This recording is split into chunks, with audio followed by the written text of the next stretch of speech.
So, in June 2023, a report by Be Inclusive Hospitality revealed that ethnic minority people within hospitality were 3 times more likely to be self-employed than their white counterparts.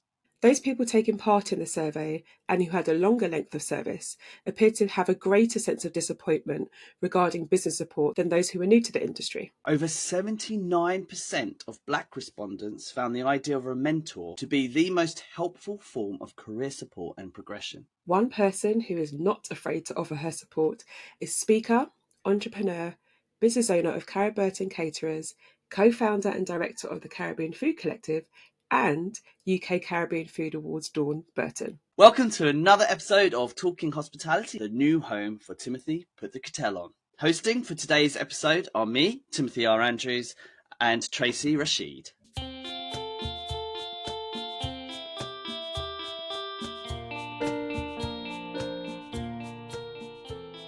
How you doing, Tracy? Yeah, I'm really good, Tim. How are you? Great, I'm great. Welcome back, everybody. Thank you for joining us again for what promises to be another great episode. In today's episode, we talk with Dawn Burton, founder of the UK Caribbean Food Awards. We discuss her story as an entrepreneur and how a lack of cohesion in her community led her to create the Caribbean Food Collective. Welcome, Dawn. Thank you, Tracy. Thank you, Tim. Great to be here. We're so excited to have you today. How you doing?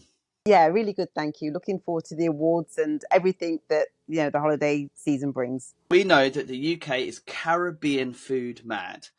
And as summer has just gone, that was the perfect time for eating that food. However, what do you think is the appeal of Caribbean food? I think the appeal is that you can almost make any dish Caribbean by adding particular seasonings to it or sauces. It's so versatile. Chicken is a main staple. You can add a little bit of jerk barbecue if you want something mild. You can add a little bit of hot chili type jerk seasoning to make it Caribbean. And there's so many other flavors. There's mango chutneys, there's pineapples, all exotic that you can add to any meat or fish that can tropicalize it because it's so versatile and you can make anything Caribbean. I think it's being able to put your stamp on it, isn't it? You can personalize it to, so yes, it's Caribbean at the heart, but you can make it hotter or slightly milder based on your preferences and what your family and friends like. Yeah.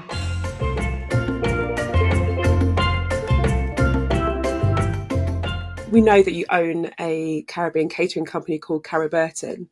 Can you please share with us and our listeners your story and how Carol Burton came about? Carol Burton came about after as an employee for major hotel firms, chains, thoroughly enjoyed it, but thought about, what can I do next? What would be the legacy? What do I leave behind to help others to do something I enjoy? And hence, I looked around me in the hotel and saw that food and beverage, who actually sat next door to the chef's office at the time, asked what it was like to be a chef, a caterer. And that really inspired me. It was a lot of hard work, but anything that hard work is a challenge.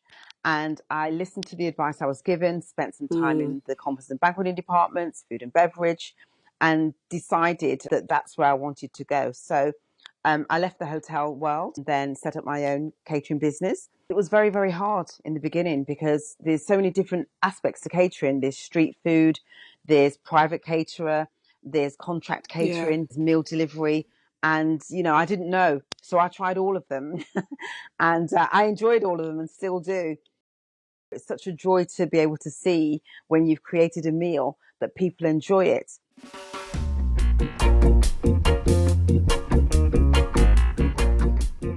I mean, I've started in 2010, sort of professionally, 2011, catering, from doing street food to meals for children over COVID. It's just been amazing. But I can honestly say that I've enjoyed all of them, through the good experiences and the difficult experiences, like dropping a whole tray of patties that was supposed to go onto a street food stall. Oh. And, that probably got me the most posts ever on Instagram.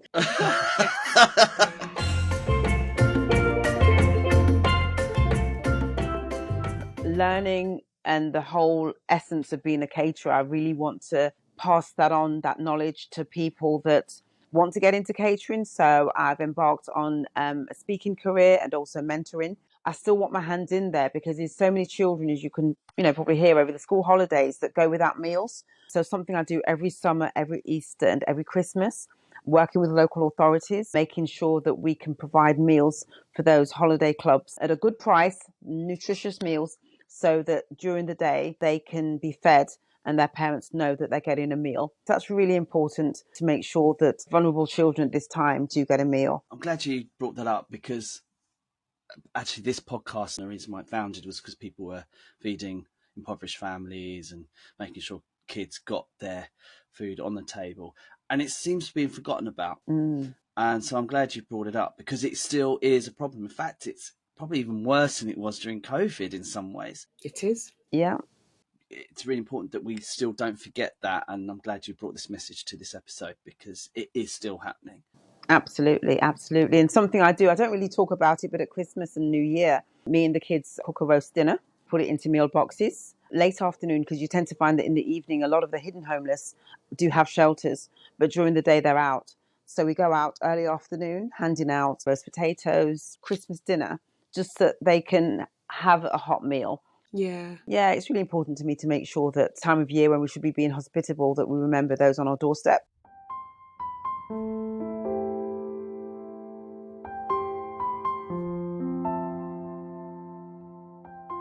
Switching it a little bit back to Carol Burton and awards, what was it that you were seeing and hearing in the Caribbean community and the hospitality industry that made you think, I need to do something different, I have to make a change? That's a really good question, because every time I went out to network, and that's how I met my business partner, Marsha Barnett, who also had a food business, there were no Black or Caribbean food businesses.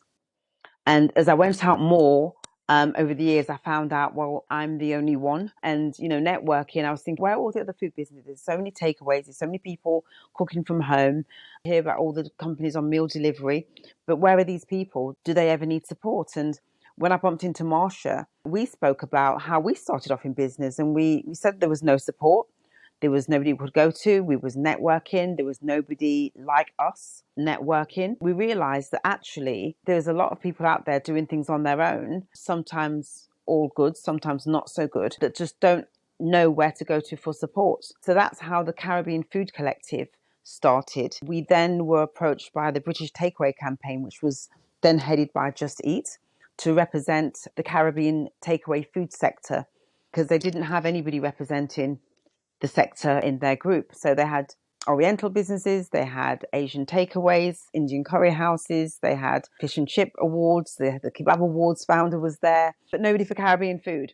So when we were asked to represent the Caribbean food industry, we thought, yes, this is what we need to do and make sure that our voices for takeaways and food businesses are heard. So that's how it started, because there wasn't anybody out there to support specific Caribbean food. Even the way we approach our food health and safety, Caribbeans from traditional are very clean, very hygienic. But explaining this to a new food entrepreneur, it wasn't just about being clean and hygienic. It was about your food management and your storage systems and how you record things. This evaded many people. And yeah, that wasn't really being communicated. So this is why we started the Caribbean Food Collective. Then being around a lot of the founders of all these wonderful different cuisines, we were invited to a lot of award ceremonies, but there was no Caribbean awards. So we thought, right, 2 years ago, we need to do this.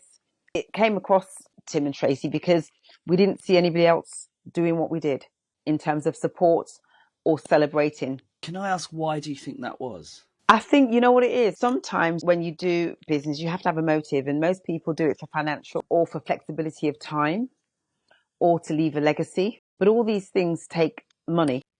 Mm-hmm. And the what's in it for me attitude, myself and Marsha, we ask ourselves why we didn't ask that question in the beginning, because we didn't think about what was in it for us. We thought, what will be in it for the people that we can help? So we launched the Caribbean Food Collective.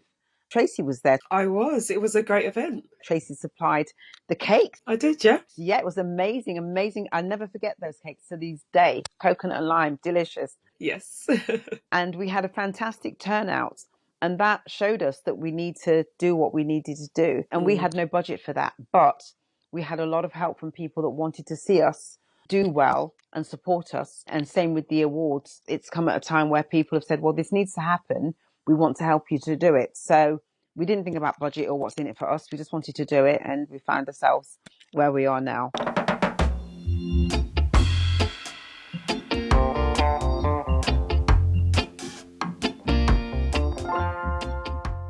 Question for our audience. You've mentioned Marsha a few times. Who is she? Yes.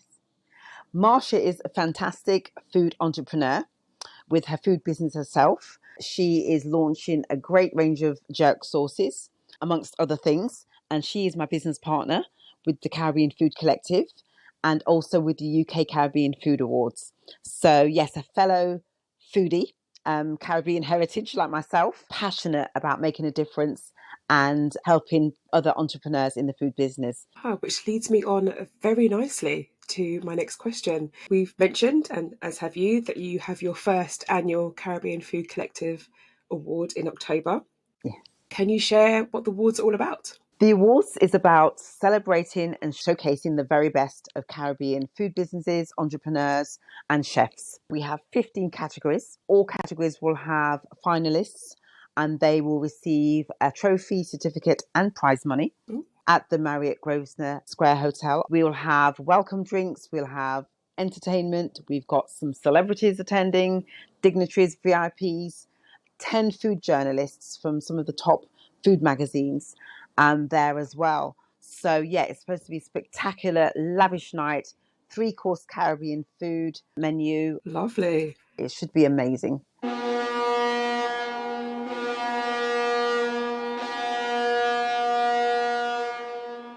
Dawn! Yes. Dawn, that noise means it's time for Put the Cuppa Down question time. Our time for talking is over. We've heard about Caribbean food. We've heard about Carol Burton. But now we want to find out about the real you. Oh no. Now, our regular listeners will know how this works. The aim of the game is to answer questions giving only one-word answers. But as we know, trying to get hospitality people to say one word when they can use 50 is virtually impossible. So this season, Dawn, we're having a competition. We will be marking the questions out of 100. Scores will be based on speed, wittiness, oh no, and on one-word answers. Plus, to make it even fairer, we will be marking it on anything arbitrary that we feel like adding to. But the winner, little bit of a drum roll please, Tracy. The winner will receive, at the end of the season, the prize, Dawn, is a £10 Amazon voucher to spend on whatever you wish.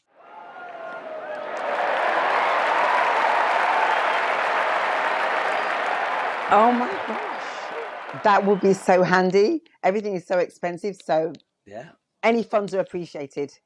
Don't say we never give you anything, Dawn. And we still might not either. I want to win though. Are you ready? I am ready. Then we'll begin. Bring it on.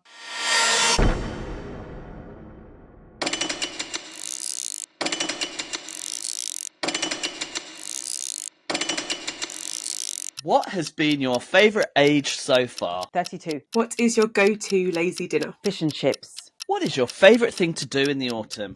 Walk in the park with my dog. Do you floss? No. What is one of your nicknames? D. What is your highest academic achievement? GCSE English literature. Were you good or bad as a child? I was good. What item is worth spending more money on? Jewellery. Is your bed made right now? Yes. Do you have a pet? Yes. Have you ever written a song for someone? Never. Say something in German. 9.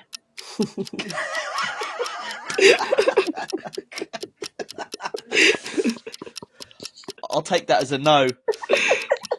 What is one thing you regret spending money on? Shoes. What movie do you enjoy quoting the most? Ooh, The Colour Purple. If you could be transformed into one animal, which one would you choose? A bumblebee. I did not see that coming. Have you ever gone viral online? No.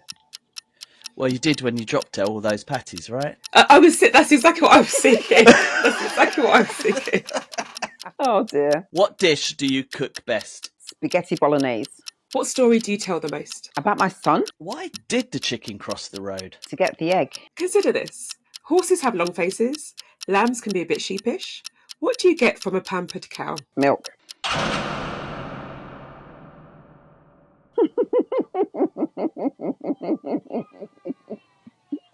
And that's it. Thank you for sharing the tea, Dawn.